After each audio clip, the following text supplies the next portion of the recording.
Bonjour à tous, je vous retrouve aujourd'hui pour une nouvelle revue lecture qui va être assez tranquille. Et aujourd'hui, je vais vous présenter ce livre. Donc moi j'ai lu en anglais, mais le titre en français c'est « Et si le ciel existait » de Todd Burpo. Je vous invite vraiment à regarder cette vidéo en entier. Et d'ailleurs, si ça vous intéresse, j'ai aussi une autre vidéo sur le sujet qui s'appelle Comment je n'ai plus peur de la mort ou quelque chose comme ça. Et elle est vraiment inspirée de ce livre, donc je vous invite vraiment à aller la voir. Si ce sujet, vous allez voir la lecture de ce livre vous intéresse, je vous invite à aller voir cette vidéo aussi. Alors, très rapidement, ce livre parle, en fait c'est le témoignage d'un petit garçon, donc c'est une histoire vraie. Et ce petit garçon a, pendant une opération, été entre la vie et la mort et il a vécu une expérience dans l'au-delà. Et ce livre trace toute cette expérience, toutes les choses qu'il a vues pendant ce moment-là. Et le livre est écrit par son père, donc Todd. Alors avant de commencer, je voudrais vous raconter un petit peu mon expérience avant la lecture de ce livre. Il faut dire que j'avais entendu parler de ce livre depuis très longtemps, depuis des années. D'un petit garçon qui avait vécu des expériences dans l'au-delà, qui avait vu le paradis, etc. Et j'avais aussi entendu bien sûr différents avis sur ça de différentes personnes. Vous avez vraiment tous les avis, certains qui trouvent ça incroyable, d'autres qui disent que, d'autres qui n'y croient pas, etc. Et du coup, je sais pas, ça m'avait jamais vraiment intéressé de le lire. Je me suis dit pourquoi lire sur une expérience d'une personne, qu'est-ce que ça peut m'apporter, qu'est-ce que ça peut apporter. Donc j'avais jamais été intéressée par ce livre. Il se trouve que j'ai pu l'emprunter. Il y avait plein de livres que je pouvais emprunter et comme je connaissais l'histoire, je me suis dit tiens pourquoi pas, allez on va lire ce livre. Du coup je l'ai pris et ça fait bien 1 an qu'il est dans ma bibliothèque et je l'ai jamais lu. Et du coup cet été je me suis dit allez, il avait partie de ma pile à lire et du coup je l'ai lu et je regrette, mais alors absolument pas. Ce livre il est vraiment incroyable, donc peut-être que vous aussi vous avez un a priori sur ce type de livre ou sur ce livre, peut-être que vous en avez déjà entendu parler. Je vous invite vraiment à voir la vidéo en entier parce que franchement il est super. Donc tout d'abord, voilà, je vous ai résumé très rapidement. On peut imaginer que le petit garçon s'est réveillé de son opération et que là il a commencé à raconter à ses parents tout ce qu'il a vécu, blablabla, etc. Moi c'est ce que je pensais. En fait pas du tout. Donc ce livre, c'est vraiment comme une autobiographie. Le papa, déjà le papa c'est un pasteur qui a vécu, il nous raconte pendant l'année, mais que des catastrophes. Une grosse blessure, enfin vraiment, il a enchaîné les catastrophes durant cette année pour clôturer le tout, l'histoire de ce petit garçon. Et donc on voit qu'il était quand même pas mal attaqué, qu'il avait pas mal de soucis. Et l'histoire commence comme ça, donc en fait on suit cette famille, ce papa, avec toutes ces histoires, on se dit ah ok, donc voilà on est vraiment dans une histoire de cette famille. Et on commence à suivre donc l'histoire de ce petit garçon qui commence à avoir des douleurs dans le ventre, etc. Au début il réagit sans aller voir un médecin qui fait un faux diagnostic, donc commence à s'aggraver, etc. Tout ça pour dire qu'en fait il a fait une appendicite qui a débouché sur une péritonite. Donc bref, il a dû être opéré en urgence, etc. Et donc voilà, il se fait opérer, il est vraiment entre la vie et la mort, les parents sont très inquiets. Et ensuite, il ressort, je vous épargne les détails, mais finalement les complications, elles durent bien longtemps après, etc. C'est vraiment compliqué comme histoire. Mais pour finir, ce petit garçon est sain et sauf. J'ai oublié de préciser qu'il avait presque 4 ans, il allait avoir 4 ans quelques mois plus tard. Donc voilà, c'est un tout petit. Et voilà, donc ça finit comme ça. Ensuite, ils reprennent le cours de leur vie, etc. Et il n'y a rien de particulier en fait. Ce qui se passe, c'est qu'au bout d'un certain temps, ils font une petite remarque comme ça. Il me semble que c'est dans la voiture, quand ils passent à côté de l'hôpital où était le petit garçon pendant ce moment-là.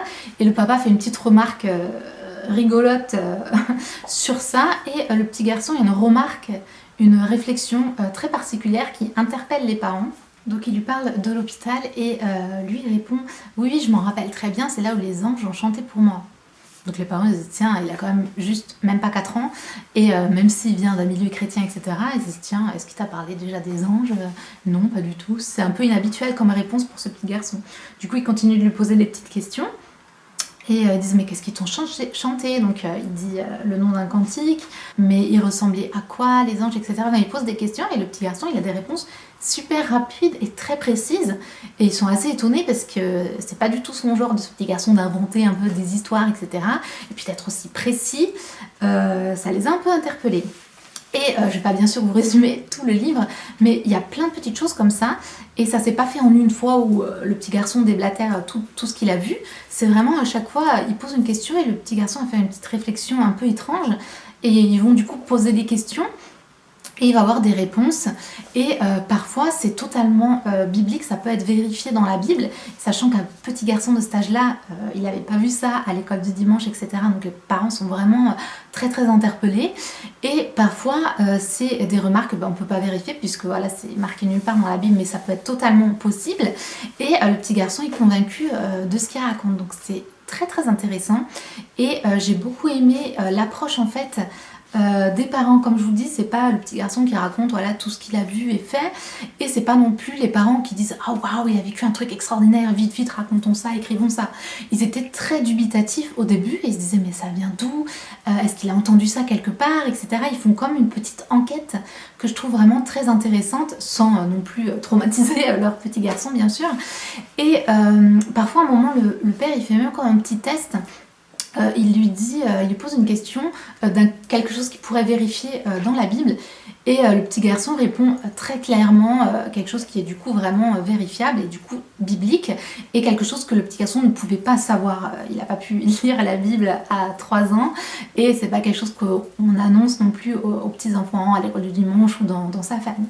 Donc j'ai trouvé ça super intéressant, et je pense que si vous êtes quelqu'un d'un petit peu sceptique, spécialement au niveau des témoignages des gens, autres, surtout si vous avez des expériences comme ça un petit peu hors du commun, ça peut vraiment vous intéresser. Ne vous laissez pas avoir par voilà, le titre et l'histoire, vous avez peut-être entendu parler, vous dites ouais, encore expérience, les gens qui racontent n'importe quoi, etc. Pas du tout, je trouve que ça vaut vraiment le coup. Après, à vous de vous faire vos propres opinions. Personnellement, je vais y venir un petit peu plus tard dans la vidéo, j'étais extrêmement touchée en fait par cette histoire, et ça me rappelle qu'en fait Dieu des fois il fait vivre des expériences à des personnes pour être aussi un témoignage, pour encourager les autres par la suite. C'est ce que je vous avais dit dans ma vidéo sur les miracles, un an je fais traverser ma petite sœur.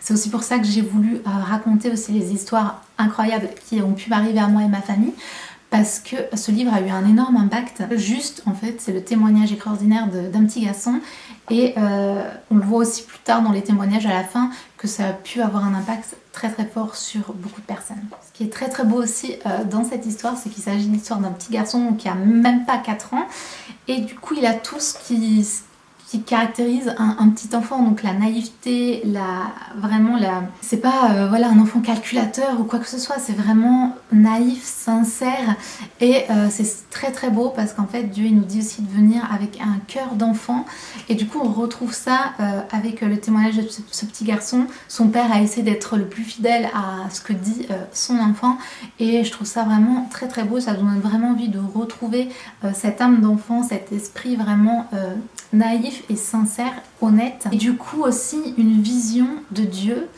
et du ciel, avec cette vision naïve, sincère et honnête. En tant qu'adulte, on a tendance à vraiment tout compliquer, à voir théologiser tout et n'importe quoi, à se poser mille et une questions, à vouloir peser le pour et le contre, et en fait au bout d'un moment il faut vraiment arrêter et retrouver ce cœur naïf d'enfant, puisque Jésus nous dit vraiment de venir avec un cœur d'enfant, et ça nous rappelle vraiment tout ça. Au niveau du livre, comme je vous disais, c'est du coup comme plein d'histoires, plein de moments de vie différents, où on voit la famille faire quelque chose, et là le papa, la maman ou quoi, il se passe un truc, et le petit garçon qui fait une réflexion, et du coup des petites questions qui s'en suivent. Et du coup c'est plein de petits témoignages comme ça. Donc en fait on a plein de brides et plein d'histoires de ce que ce petit garçon a vécu durant cette période d'inconscience entre la vie et la mort. Et en fait ce petit garçon raconte qu'en fait il était auprès de Jésus. De ce qu'on comprend, c'est qu'il était au ciel, et il raconte tout ce qu'il a vu. Et c'est incroyable parce que déjà, il y a pas mal de choses qui peuvent être vérifiées, comme je disais, et il est très très précis dans certaines choses, des petites choses qui prouvent, entre guillemets, que son témoignage est sincère et véridique. C'est tout d'abord qu'il dit des choses véridiques qui peuvent être prouvées, que ce soit des choses de la Bible, et que ce soit des choses au niveau de la famille ou du passé et des choses bien avant sa naissance dont sa famille n'a jamais fait mention. Ensuite, il va reconnaître sur des photos des personnes qu'il n'avait jamais rencontrées et qui n'avaient jamais vu de photos avant. Et ensuite, il va avoir des attitudes face à des remarques, des réflexions ou des situations complètement guidé par du coup ses croyances ou les choses qu'il a vues, comme une expérience par exemple lors d'un enterrement, qui prouve que voilà, il est vraiment, il y croit dur comme fer à ce qu'il a vu, et du coup ça a un impact sur son quotidien et sur sa vie. Et en fait, quand vous lisez ça, ça vous donne envie d'y aller, ça vous donne envie, vous vous dites mais c'est incroyable, c'est magnifique. En fait, ça nous rappelle vraiment tout ce qui est vraiment important. Au début aussi, on voit le petit garçon, par exemple, à un moment, toute la famille, ils vont à un enterrement. Le petit garçon dit mais est-ce qu'il connaissait Jésus, donc la personne qui est décédée, et comme les parents savent pas trop parce qu'ils connaissaient pas trop, ils sont pas sûrs, donc ils lui disent on sait pas trop, et là le petit garçon il rentre vraiment dans une tristesse absolue et une colère même, et il dit mais c'est pas possible, il faut qu'il connaisse, il faut qu'il accepte, qu'il ait accepté Jésus, sinon il ira pas au ciel. Et il a vraiment cette conviction vraiment très très forte, comme quoi la personne, si elle n'a pas accepté Jésus, elle est perdue et elle ira en enfer, et il trouve ça horrible et triste. Et en fait, c'est ce que devrait avoir comme sentiment tout chrétien. En fait, on sait que les personnes qui sont pas sauvées, elles iront pas au ciel et que c'est quelque chose d'horrible. Et il est vraiment traumatisé presque. Ils ont dû vraiment le mettre sur le côté parce qu'ils ont dit mais il va faire toute une scène, c'est pas possible, les gens ils vont pas comprendre. Et donc il y a beaucoup de choses comme ça qui, voilà, au-delà de l'expérience que lui il a vécue, qui du coup vont nous remettre un petit peu les pendules à l'heure, nous-mêmes dans notre vie actuelle maintenant sur la terre. Par exemple, à un moment, il raconte que Jésus aime énormément, énormément les enfants, et toute l'histoire autour de ça, ça peut vraiment rappeler que l'enseignement des enfants est vraiment tellement important, en fait, que le cœur d'un enfant, que ce qu'un enfant apprend et fait voilà, dans son enfance, c'est vraiment très important, et ça peut vraiment encourager, rassurer ou alors motiver tous les parents déjà, et toutes les personnes qui font par exemple l'école du dimanche. Parfois on peut se dire ouais, ça sert à rien, surtout si les enfants sont un peu dissipés, qu'on a l'impression qu'ils s'en fichent ou qu'ils retiennent rien, et on peut se dire ouais, aussi dans les églises des fois c'est un peu vu comme allez les femmes qui vont faire l'école du dimanche, comme si c'était le petit truc pas important, alors qu'en fait c'est mais tellement plus important que ce que l'on pense. Et voilà, tout simplement c'est quelque chose aussi qui ressort de ce livre, et tellement de choses, voilà, comme je dis, je vais pas tout vous raconter, c'est vraiment incroyable. Et ce que je disais, en tant que chrétien, on a vraiment parfois cette image voilà, du ciel, du paradis, vraiment. Voilà, on sait en tant que chrétien qu'on est sauvé, on est rassuré, on sait où on va aller après la mort, on n'a pas peur de la mort. Enfin, personnellement, j'ai pas peur de la mort, je sais où je vais, mais avant la lecture de ce livre, j'avais un peu une vision limitée en fait. Je me disais, ouais, je sais que ça va être génial, incroyable, et tout ce qu'on ne peut même pas imaginer, mais du coup, comme on n'a pas de vision, on a du mal à s'imaginer, on est limité en fait. Donc parfois on peut même se dire de ce qu'on entend, ce sera des louanges à Dieu, avec la trompette et tout ça, et puis en tant que jeune moderne, on peut se dire c'est un peu vieillot, et j'imagine bien que des personnes peuvent se dire mais en fait c'est comme si on était à l'église et c'est pas très, ça donne pas trop envie en fait. Et même si au fond on sait très bien qu'on sera dans la présence de Dieu et que ce sera génial, on peut avoir cette vieille image en fait, des petits anges, des petites trompettes, vous savez, des trucs un peu, vraiment presque un peu ridicules, et en fait c'est pas du tout ça, c'est pas du tout ça, et on sait que ce sera incroyable, mais on a du mal à s'imaginer. Et il y a quand même pas mal de détails dans ce livre. Alors ok, ça reste la vision d'un petit enfant, mais je pense que c'est pas mal, je pense que déjà c'est totalement sincère comme témoignage, et je pense que c'est vraiment si Dieu lui a montré ça, c'est aussi pour qu'il soit un témoignage pour les gens, qu'on ait cette petite fenêtre de vision. Et je pense que c'est vraiment incroyable, rien qu'au niveau par exemple des couleurs. Il disait qu'il y a tellement plus de couleurs que ce qu'on se connaît maintenant, et je sais pas, c'est très intéressant. Enfin, je pense que ça donne envie d'y aller, d'aller voir, et toutes ces choses là c'est vraiment incroyable.